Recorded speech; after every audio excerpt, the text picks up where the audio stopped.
Halo semua, balik lagi di channel Boknime. Sebelum kita mulai, klik tombol subscribe dan aktifkan lonceng notifikasinya supaya kalian tidak ketinggalan info dan teori terbaru mengenai One Piece. Sekarang lanjut ke pembahasan. Kali ini Mimin Boknim melanjutkan scenes selanjutnya. Sekarang kita akan melanjutkan pembahasan sebelumnya. Scenes kali ini memperlihatkan dunia bawah Elbaf tempat Luffy, Loki, Gaban, Hajrudin, Gert, dan Chopper berada. Mereka sedang mendiskusikan berbagai isu penting yang harus dipahami secara kolektif. Kemudian Gaban mulai menyinggung soal kekacauan yang terjadi di permukaan. Menurut tangan kiri Raja Bajak Laut Roger ini, kacauan di dunia matahari pasti akan menyebabkan kerusakan besar. Namun yang paling krusial adalah mencegah kekuatan tempur para prajurit raksasa jatuh ke tangan pemerintah dunia. Itu adalah tujuan utama mereka dalam serangan ke Elbaf kali ini. Pemerintah dunia berambisi untuk menguasai kekuatan tempur raksasa guna dimanfaatkan dalam perang besar yang akan segera terjadi. Dukungan para raksasa Elbaf memang akan memiliki pengaruh besar dalam perang tersebut. Seperti yang pernah disampaikan oleh Gunko beberapa chapter lalu, Gaban juga memahami hal ini, sehingga dia tahu bahwa prioritas utama dalam situasi kacau ini adalah menggagalkan rencana pemerintah dunia. Hajrudin menanggapi memang penting untuk menggagalkan rencana itu, tetapi jika memungkinkan, kerusakan di Elbaf juga harus ditekan, seminimal mungkin karena dunia matahari berdiri di atas cabang-cabang pohon Adam. Jika kehancuran besar-besaran terjadi, akibatnya bisa sangat parah. Gaban menjawab bahwa dia mengerti kekhawatiran tersebut, namun dalam kondisi saat ini kehancuran besar tampaknya sulit dielakkan, terutama karena di atas sana ada Imusama yang sedang mengendalikan tubuh Gunko. Jika mereka bertarung mati-matian melawan sosok itu, dampak pertempuran tersebut akan sangat besar. Oleh sebab itu, mereka harus benar-benar fokus dan serius dalam pertarungan ini. Untuk kerusakan yang terjadi, mereka bisa memperbaikinya setelah situasi terkendali. Yang terpenting saat ini adalah mengalahkan musuh di atas. Namun, sebelum pertempuran besar-besaran dimulai, mereka juga harus memastikan warga dievakuasi untuk meminimalkan korban. Chopper lalu bertanya mengapa sosok misterius yang diduga sebagai pemimpin pemerintah dunia harus datang sendiri ke Elbaf, padahal dia sudah mengirim anak buahnya untuk menjalankan misi di negeri para raksasa ini. Gaban menjelaskan bahwa sosok itu sepertinya kesal karena para ksatria suci terlalu lama menyelesaikan tugas mereka. Gaban menduga bahwa situasi di dunia luar mungkin sudah semakin memanas, sehingga pemerintah dunia harus segera mengamankan kekuatan tempur para prajurit raksasa. Chopper kebingungan mendengar penjelasan itu karena menurutnya para ksatria suci belum lama beroperasi di Elbaf. Disinilah Gaban mengungkapkan sesuatu yang sangat penting tentang negeri para raksasa. Menurutnya ada keanehan dengan perjalanan waktu di Pulau Elbaf. Penduduk Elbaf mungkin merasa waktu berjalan lebih lambat, tetapi orang-orang di luar Elbaf mengalami hal yang sangat berbeda. Awalnya Gaban sendiri tidak menyadari fenomena ini saat pertama kali tinggal di sana. Namun seiring waktu, dia mulai memahaminya. Salah satu momen yang membuat Gaban semakin menyadari hal ini adalah ketika dia dan Shanks berendam air panas 14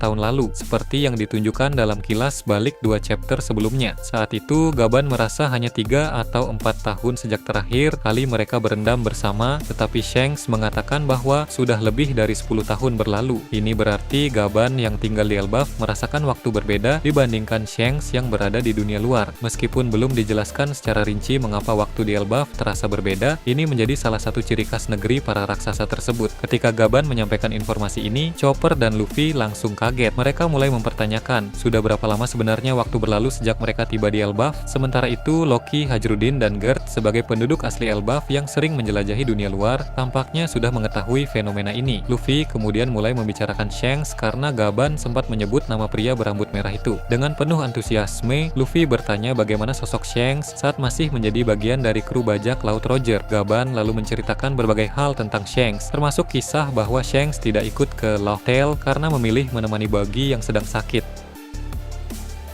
Jadi dalam kru bajak laut Roger, hanya Shanks dan Buggy yang belum mengetahui rahasia One Piece. Luffy terkesan karena Shanks adalah sosok yang sangat loyal, rela mengorbankan kesempatan melihat One Piece demi mendampingi temannya yang sakit. Saat Gaban menceritakan tentang Shanks dan Luffy begitu bersemangat mendengarnya, Loki tampak kesal karena dia sangat membenci Shanks. 6 tahun lalu, Shanks pernah mengalahkannya. Namun tak lama kemudian, Loki mulai memahami antusiasme Luffy saat mendengar tentang Shanks. Loki tahu bagaimana rasanya mengagumi seorang idola. pula. Loki mengatakan bahwa dia juga akan senang jika idolanya, yaitu Sebek, dibicarakan di hadapannya. Ketika Gaban mendengar nama Sebek disebut oleh Loki, Gaban menjadi kesal dan bertanya kepada Loki, apa Loki benar-benar tahu seperti apa Sebek itu? Loki menjawab bahwa dia tentu saja tahu. Rocks Day. Sebek adalah bajak laut legendaris yang luar biasa. Dulu Loki sering mengikuti kabar tentang Sebek, bahkan mereka pernah bertemu sekali saat Sebek mengunjungi Pulau Elbaf. Loki yang saat itu masih kecil meminta untuk bergabung dengan kru bajak laut Rocks, tapi Sebek menolak dan bahkan memukulinya. Mendengar cerita Loki, Gaban mulai menceritakan fakta-fakta menarik tentang Rocks DI, Sebek yang belum banyak diketahui orang, sehingga muncul kilas balik dalam penjelasan Gaban. Saat bajak laut Roger masih baru terbentuk, mereka sering mendengar tentang kelompok bajak laut Rocks yang terkenal karena kerusuhan dan kehancuran yang mereka sebabkan di mana-mana. Pada masa itu, kekuatan mereka tak tertandingi. Mereka telah mengalahkan banyak lawan, mulai dari armada besar bajak laut lain, marinir kuat, hingga menghancurkan berbagai wilayah. Nama bajak laut Rocks membuat banyak orang ketakutan. Mereka dikenal sebagai pembawa malapetaka dimanapun mereka berada karena banyak anggota kru yang bertindak seenaknya. Namun, di antara semua anggota, Rocks Sebek sebagai kapten adalah sosok yang paling menakutkan karena kekuatan bajak laut Rocks begitu besar dan tindakan mereka sangat menghebohkan. Orang-orang menamakan periode itu sebagai era bajak laut Rocks. Sementara itu, seiring waktu, kelompok bajak laut Roger terus berkembang dan menjadi semakin kuat. Roger dan krunya melakukan banyak hal luar biasa, sehingga bajak laut Roger menjadi rival bagi bajak laut Rocks. Suatu saat, Roger membaca berita tentang bajak laut Rocks di kapal. Dia lalu berkata kepada krunya bahwa suatu hari dia akan mengakhiri era bajak laut Rocks. Para kru menjadi bersemangat, termasuk Gaban. Mereka keyboard, mereka mulai menyebut nama-nama anggota kru Rocks yang ingin mereka lawan. Di tengah antusiasme kru, Rayleigh tetap tenang. Sambil tersenyum, dia berkata, jika saatnya melawan bajak laut Rocks tiba, pertempuran itu tidak akan biasa, melainkan penuh dengan kejutan tak terduga. Dia mengingatkan rekan-rekannya agar tidak ceroboh hanya karena terlalu bersemangat. Prediksi Rayleigh terbukti benar karena pada insiden God Valley kemudian hari, pertempuran melawan bajak laut Rocks memang tidak berjalan biasa dan dipenuhi kejutan besar. Salah satunya adalah aliansi antara Roger dan Garp untuk mengalahkan Rocks DI, Sebek. Jika Sebek tidak dihentikan saat itu, sulit dibayangkan berapa banyak lagi kehancuran yang akan dia timbulkan di dunia. Kilas balik selesai dan cerita kembali ke masa kini. Tujuan Gaban menceritakan hal ini adalah agar Loki memahami bahwa Rocks DI, Sebek adalah sosok yang sangat jahat. Memang kekuatannya tak terbantahkan, tetapi dia selalu menggunakan kekuatan itu untuk menciptakan masalah. Mendengar cerita tersebut, Loki malah semakin bersemangat karena menurutnya idolanya adalah sosok yang luar biasa. Loki mengakui bahwa Roger juga bajak laut hebat dan dia telah mendengar banyak kisah menakjubkan tentang Roger di masa lalu. Namun, secara pribadi Loki lebih mengagumi Rocks DI, Sebek karena Sebek memiliki tujuan yang mirip dengan dirinya. Hajrudin menanggapi, wajar jika orang dengan kelakuan buruk seperti Loki memiliki idola yang juga berkelakuan buruk. Ucapan Hajrudin membuat Loki kesal, sehingga mereka kembali bertengkar. Pindah ke lokasi lain yang jauh dari sana, cerita beralih ke situasi di Mary Geoise. Pelayan pribadi Imusama berada di ruangan bunga menjaga tubuh asli. Imusama yang sedang tertidur karena kesadarannya kini merasuki tubuh Gunko di Pulau Elbaf. Tiba-tiba Imusama menghubungi pelayannya melalui telepati. Imusama menyatakan bahwa dia sedang mengamati dan menguji langsung kekuatan tempur para prajurit raksasa di Elbaf sehingga membutuhkan waktu lebih lama untuk kembali ke